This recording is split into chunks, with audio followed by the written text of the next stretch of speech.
Hi everyone, स्वागत है आपका हमारे यूट्यूब चैनल में। आज मैं आप लोगों के लिए साइंस का मोस्ट इम्पोर्टेंट क्वेश्चंस लेके आई हूँ, जो कि बहुत ही ज़्यादा इम्पोर्टेंट है। अगर आप किसी भी एग्ज़ाम की तैयारी कर रहे हैं तो ये क्वेश्चंस आपके लिए बहुत ही ज़्यादा इम्पोर्टेंट है। सामने जितना भी आने वाला एग्ज़ाम है, अगर उसमें साइंस से क्वेश्चंस रहता है तो इस क्लास से भी आपका जो है 2 से 3 नंबर पक्का है।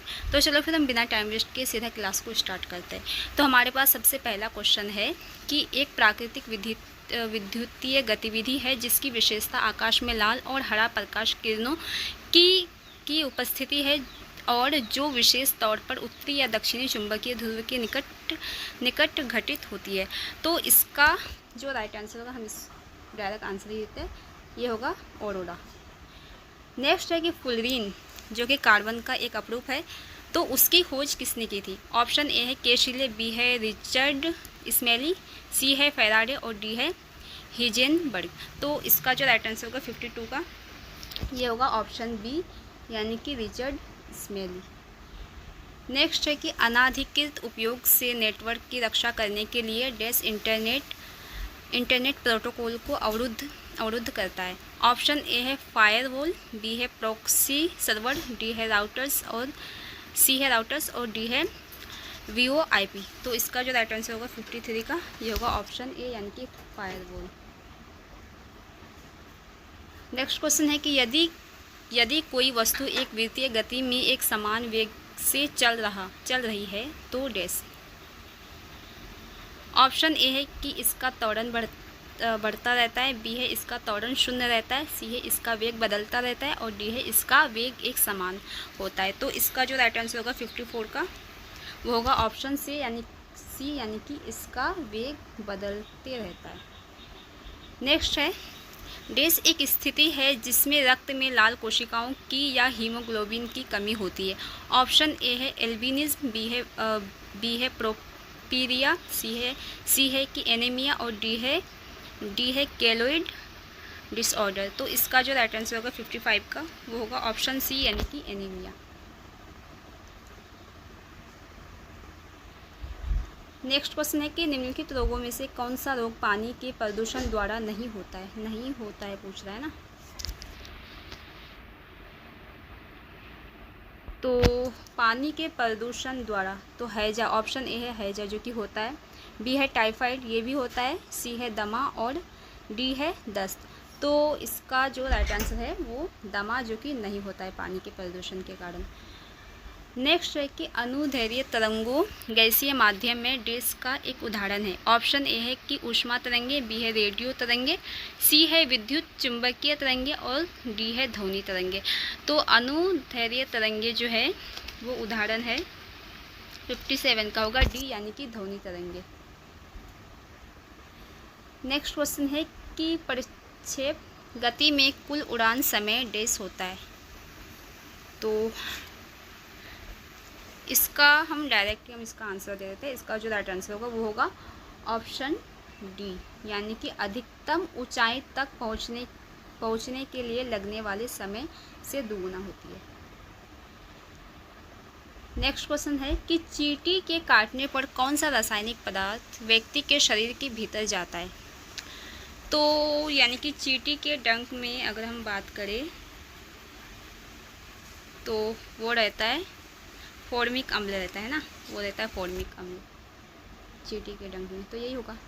एसिटिक तो सिरका में रहता है, टार्ट्रिक जो कि इमली में रहता है और साइट्रिक रहता है संतरे, उसके बाद नींबू ऐसे में रहता है।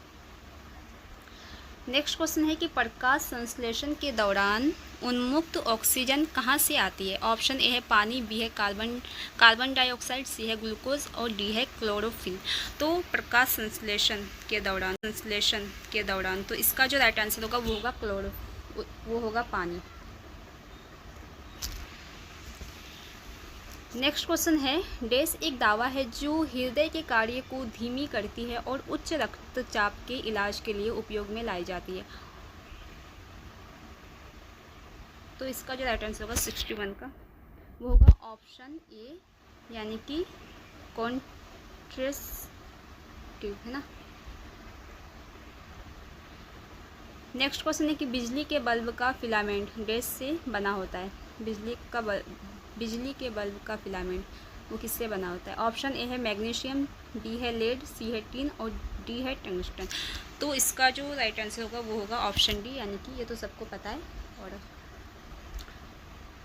नेक्स्ट है कि माइग्रेन के इलाज के लिए किस दवा का प्रयोग किया जाता है? माइग्रेन के इलाज के लिए ना, यहाँ पे ऑप्शन नहीं दिया गया है, मतलब थोड़ा छट गया है, तो वेट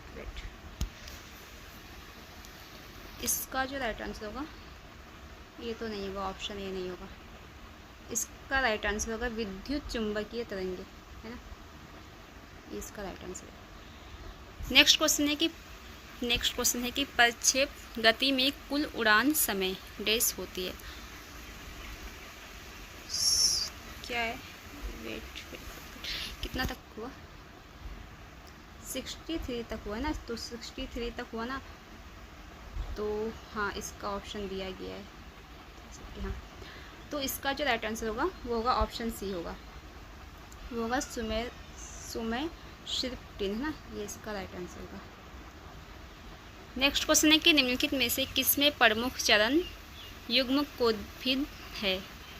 ऑप्शन ए है ब्रायोफाइटा, सी है टेरिडोफाइटा, बी है टेरिडोफाइटा, सी है जिम्नोस्पर्म और डी है कि एंजियोस्पर्म। तो इसका जो राइट आंसर होगा 64 का वो होगा ऑप्शन ए, यानी कि ब्रायोफाइटा। नेक्स्ट है निम्नलिखित में से किसे अवायवीय श्वसन कहा जाता है? ऑप्शन ए है कि ऑक्सीजन के बिना श्वसन, बी है ऑक्सीजन के साथ श्वसन, सी है कार्बन डाइऑक्साइड के बिना श्वसन और डी है कार्बन डाइऑक्साइड के साथ श्वसन। तो इसका जो राइट आंसर होगा, इसका जो राइट आंसर होगा 65 का वो होगा ऑप्शन ए, ऑक्सीजन के बिना श्वसन। नेक्स्ट क्वेश्चन है डैश बंद पानी के अणु के भीतर परमाणुओं को बांधकर रखता है? ऑप्शन ए कि अध्रुवीय सहसंयोजक, बी है ध्रुवीय सहसंयोजक, सी है कि आयनिक और डी है निर्देशांक। तो इसका जो राइट आंसर होगा 66 का वो होगा ऑप्शन बी, यानी कि ध्रुवीय सहसंयोजक। नेक्स्ट है किस प्रकार का रोगजनक जल जनित रोग हैजा का कारण बनता है ना, हैजा का कारण बनता है? ऑप्शन ए है शैवालीय, ये तो नहीं बनता है, बी है बैक्टीरिया, सी है प्रोटोजुअन और डी है वायरस। तो ये बनता है बैक्टीरिया, जो कि एक जल जनित रोग है ना। नेक्स्ट है कि अपकेंद्रीय बल द्वारा डैश कार्य किया जाता है? ऑप्शन ए है घनात्मक, बी है शून्य, सी है ऋणात्मक और डी है इकाई। तो ये किया जाता है शून्य में, है ना। नेक्स्ट है कि ऑक्सीरिड टेस्ट ट्रांसफ्रेजेस हाइड्रोलेसिस किस वर्ग में आते हैं? ऑप्शन ए है हार्मोन्स, बी है एंजाइम्स, सी है प्रोटीन्स और डी है विटामिन्स। तो ये आता है एंजाइम्स में।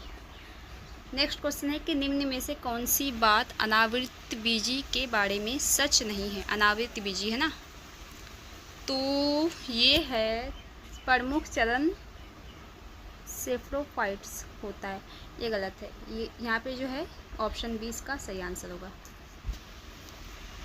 तो गाइज़ हमारा जो है 20 क्वेश्चंस कंप्लीट हो चुका है, जो कि काफ़ी ज़्यादा इम्पोर्टेंट है, आप देख सकते हैं।